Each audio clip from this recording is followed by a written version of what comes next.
నమస్తే, welcome to I news. నేను ఆశ. ఉదయం డాలర్ విలువను రూపాయల్లో చూసిన వారి గుండె గుబేలమంది. ఎందుకంటే ఈ రోజుటి డాలర్ విలువ మన కరెన్సీలో అయితే ₹90.34. ఇది ఆర్థిక నిపుణులను కూడా షాకింగ్ కు గురి చేస్తోంది. ఇతర దేశాల కరెన్సీలు పెరుగుతూ ఉంటే భారత కరెన్సీ మాత్రమే ఎందుకు పడిపోతుంది? దీనిలో ఉన్న మాయాజాలం ఏంటి? మళ్ళీ ఇందులో ట్రంప్ టారిఫ్ ప్రభావం ఏదైనా పడిందా అన్న విషయాలపై ఓ రిపోర్ట్.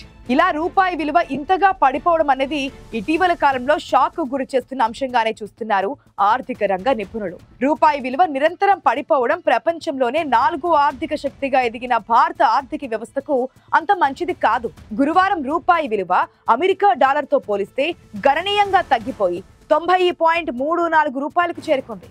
అసలు రూపాయి విలువ ఎందుకు పడిపోతోంది?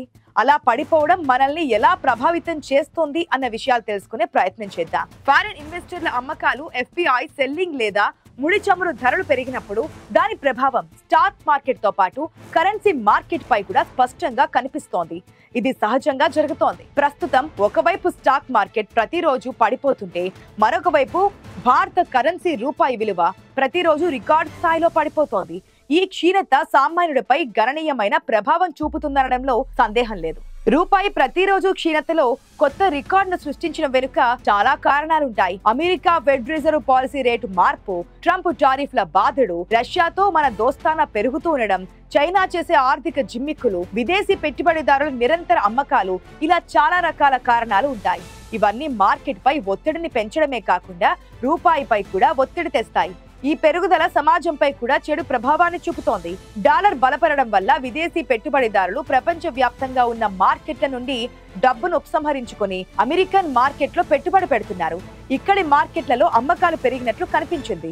దీని ప్రభావం రూపాయి పతనం రూపంలో స్పష్టంగా కనిపిస్తోంది. ముడి చమురు ధరలు బ్యారెల్ కు $64.26కు పెరగడం కూడా దీని వెనుక ఉన్న కారణంగా పరిగణించవచ్చు.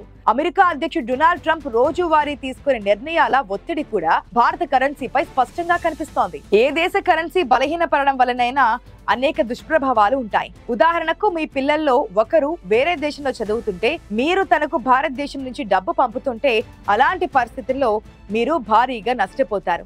యుఎస్ డాలర్ ప్రపంచ కరెన్సీ హోదాను కలిగి ఉండడం, అది నిరంతరం బలహీనపడడం వలన మీరు రూపాయలలో పంపే దేనికైనా డాలర్లలోకి మార్చినప్పుడు తక్కువ విలువ ఉంటుంది. దీని కారణంగా మునుపటి కంటే ఎక్కువ డబ్బు పంపాల్సి ఉంటుంది. మీ కుటుంబ సభ్యులు లేదా బంధువులు ఎవరైనా మీకు వేరే దేశం నుంచి డబ్బు పంపితే అప్పుడు మీరు ప్రయోజనం పొందవచ్చు. పాత మొత్తానికి ఇప్పుడు మీకు ఎక్కువ డబ్బు వస్తోంది.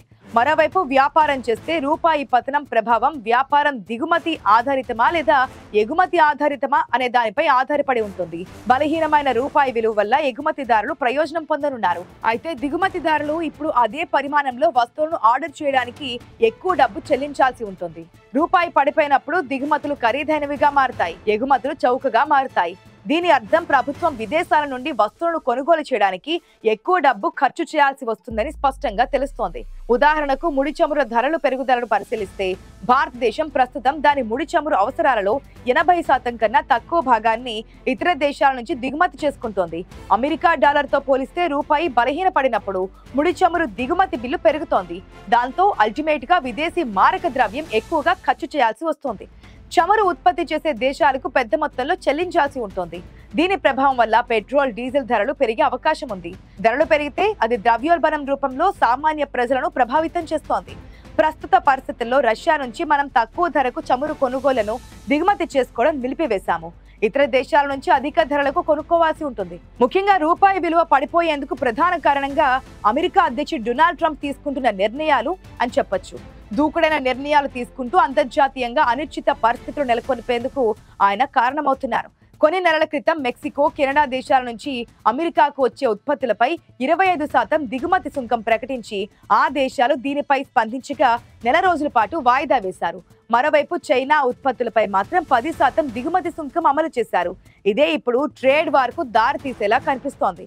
ఈ క్రమంలోనే యుఎస్ డాలర్ పుంజుకుంటూ ఉండగా మరోవైపు అనిశ్చిత నేపథ్యంలో డాలర్ తో మారకం నిర్వహించే పలు ప్రపంచ దేశాల కరెన్సీలు పడిపోతూ ఉన్నాయి.